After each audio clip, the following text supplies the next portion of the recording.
I discovered that the Whispering Oaks Homeowners Association was constructing 96 luxury homes on the farmland I'd inherited from my grandfather. But when I uncovered his original property surveys, their entire development suddenly became my legal property. You should have seen the shock on their faces when I sprang my trap at their own community meeting. I never imagined I'd have to fight for land that was already mine.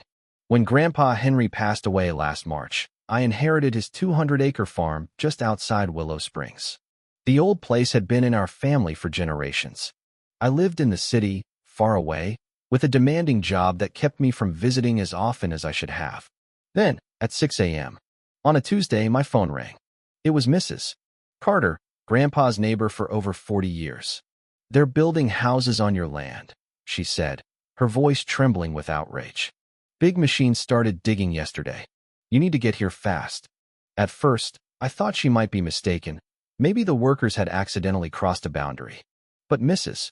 Carter wasn't one to overreact. "The Whispering Oaks folks put up signs everywhere," she added. "They're planning nearly 100 houses where your eastern fields are." I threw some clothes into a suitcase and sped to Willow Springs, breaking speed limits the whole 5-hour drive. When I turned onto the dirt road leading to Grandpa's farmhouse, the familiar path felt wrong.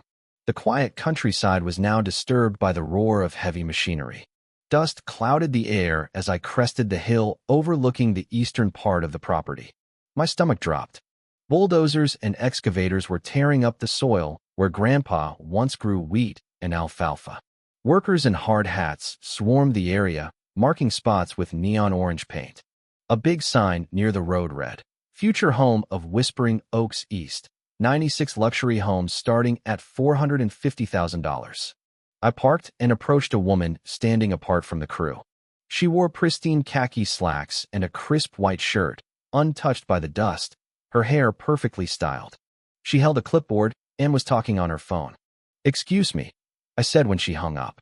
"What's going on here?" She sized me up like I was some annoying solicitor. "We're preparing for a residential development," she replied smoothly. "I'm Linda Harper, president of the Whispering Oaks Homeowners Association." She offered a stiff handshake. "This is my land," I said, ignoring her hand. "My grandfather, Henry Sullivan, owned this farm. He died recently, and I inherited it." Linda's smile didn't reach her eyes. "There must be some mix-up. Whispering Oaks purchased this parcel last year. We have all the permits and approvals." "That's impossible," I shot back. "Grandpa would never sell this land." She gave me a pitying look. "Maybe he didn't tell you. The sale closed 9 months ago. We've been planning this for years." My mind spun. Grandpa had been ill in his final months, but he was sharp as ever. He wouldn't have sold without telling me. Something was off. "I want to see those documents," I demanded. "Feel free to contact our legal team," Linda said, handing me a business card. "But I assure you, everything's in order. Now, if you'll excuse me, we're on a tight schedule." She turned away, already dialing another number.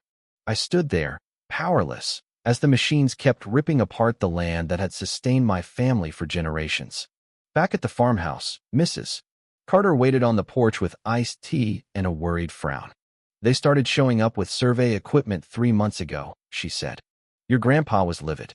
Kept saying they had no right, that they were trying to take what wasn't theirs." "Did he ever mention selling?" I asked. "Never. Henry swore this farm would stay in your family forever." Her eyes teared up. The day before his last hospital stay, he was rummaging through his office, saying he needed to find something to protect the farm. Grandpa's office was untouched since his death. I hadn't had the heart to sort through it when I visited for his funeral. Now, I needed answers. The small room smelled of leather and aged paper. Shelves overflowed with farming journals, photo albums, and meticulous records. Grandpa logged everything: crop rotations, weather patterns, equipment fixes, all in his tidy script. Where would he keep property records? I started with the filing cabinet, flipping through folders organized by year. Nothing about land sales or Whispering Oaks. Hours later, as night fell, my eyes burned from reading faded papers by lamplight. Just as I was about to quit, I noticed a loose floorboard under his desk. Pressing it with my foot, it shifted. I pried it up with a penknife and found a metal box hidden beneath. A key dangled from a nail under the desk. Inside were the deed to the farm, Grandpa's will naming me his heir, and old property surveys. But the ray I'll find was a letter in his handwriting, addressed to me. "If you're reading this," it began, "someone's trying to take what's ours." My hands trembled as I read on. Grandpa wrote that developers had hounded him for years to sell. He'd always refused. In his final months, a man from Whispering Oaks kept visiting, asking for a signature on a road easement, each time bringing different papers. "I never signed away my land," he wrote. "If they claim I did, it's a lie. Check the original survey from 1912 against what's at the county now. The truth's in the boundaries." Digging deeper, I found the 1912 survey. It showed the farm spanned nearly 280 acres, far more than the 200 listed in current records. I stayed up all night, comparing the old survey to modern maps spread across the kitchen table. The eastern boundary had somehow shrunk over the decades, cutting our land by 80 acres. It wasn't just the construction site. Part of Whispering Oaks' existing neighborhood, including their clubhouse, sat on our property too. At dawn, I knew my next steps: hire a lawyer and figure out what Linda Harper and her HOA were hiding. If they thought they could steal from my family, they were in for a rude awakening.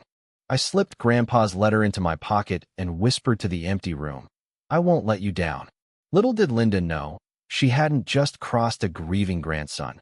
She'd stumbled into a trap set by a man who'd outsmarted her from beyond the grave. By 8 a.m., I was outside the office of Samuel Brooks, the only property lawyer in Willow Springs. His receptionist looked startled when I requested an urgent meeting, but she fit me in before noon. "So, you think Whispering Oaks is building on your land?" Samuel asked after I laid out my story. He was older than I'd expected, with a tweed jacket and a slow drawl. I spread the documents on his desk. "These are the original surveys from 1912, updated in 1980. Compare them to the county's current records." Samuel traced the boundaries with a finger, his brow furrowing. "This is odd," he said after a long pause. "The original docs show your property stretching half a mile further east than what's recorded now. That includes the new construction and part of their existing development, about 15 homes and their clubhouse." I nodded. "Exactly." He leaned back, rubbing his chin. "A dispute this big won't be easy. We need to figure out how these changes happened." He called the county assessor's office on speakerphone. After navigating a tangle of transfers, we hit a bombshell. In 1986, a small boundary tweak was logged, a 10-foot utility easement. But in 1999, a massive 80-acre reduction appeared, backed by scant paperwork and a signature that didn't match Grandpa's. "He was recovering from knee surgery that month," I said, checking the date. "No way he signed that." Samuel's face hardened. "That smells like fraud, but proving it after all this time will be tough." "What can we do?" I asked.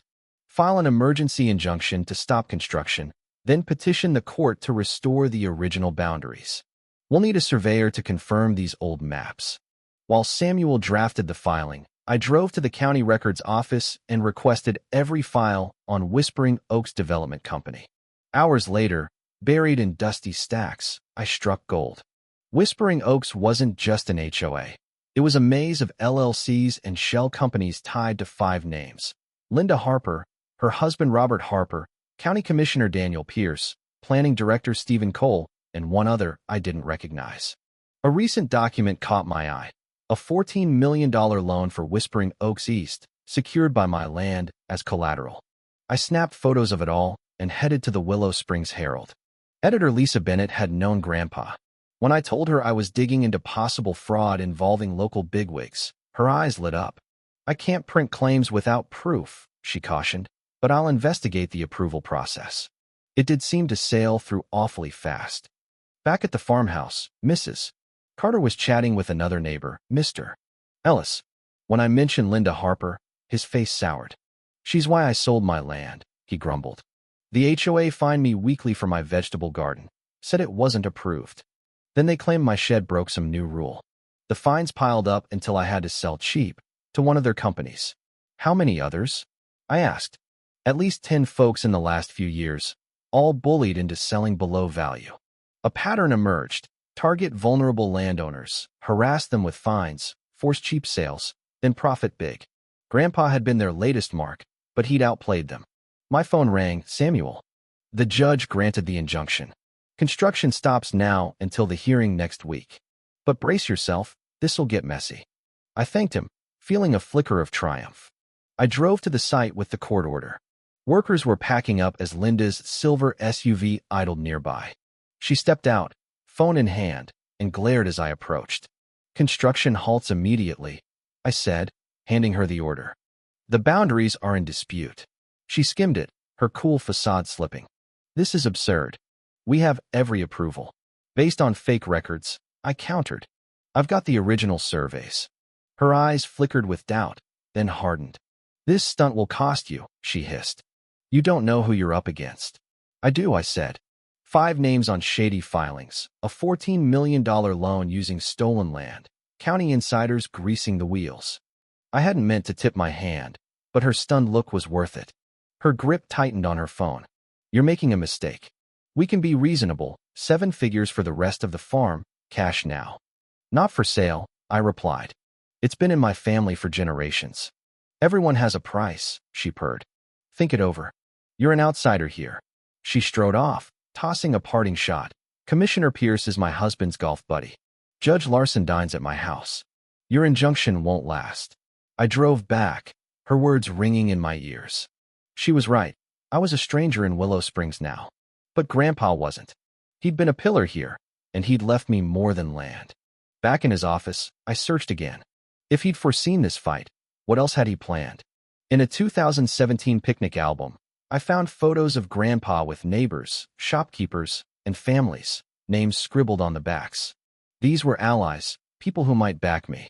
Then my phone buzzed with a text from an unknown number. "Parking violation at your property. Fine $500. Whispering Oaks HOA compliance." Attached was a photo of my car, on my own land. This was their game, harassment by bureaucracy. But I had Grandpa's hidden ace, and I'd play it when the time was right.